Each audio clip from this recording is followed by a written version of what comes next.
Nah, ini pandangan peribadi saya setelah saya melihat wujud tangan gaib dalam pemilihan 2025 PKR ini, dan kita tahu pun di mana end game dia.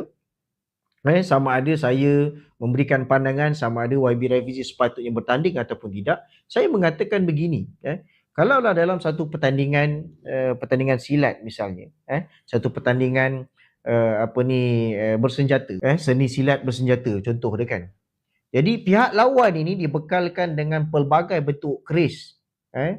Sedangkan tuan-tuan yang masuk bertanding ni, wakil tuan-tuan yang bertanding ini, tangannya diikat, kakinya diikat, mulutnya diikat.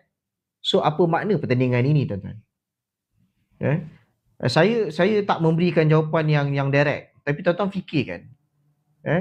Apa gunanya YB Rafizi ni masuk bertanding dalam keadaan kaki tangan dia telah pun diikat sebenarnya daripada awal? Apa guna dia bertanding, tuan-tuan? Sekadar untuk melengkapkan, PKR telah pun menjalankan satu pemilihan, macam saya baca di Facebook, dia kata apa? Yang melantik bukan saya, yang melantik itu adalah 3,000 perwakilan yang telah melantik Nurul Izzah. So ini kelakar, tuan-tuan. Ini satu perkara yang saya rasa kelakar.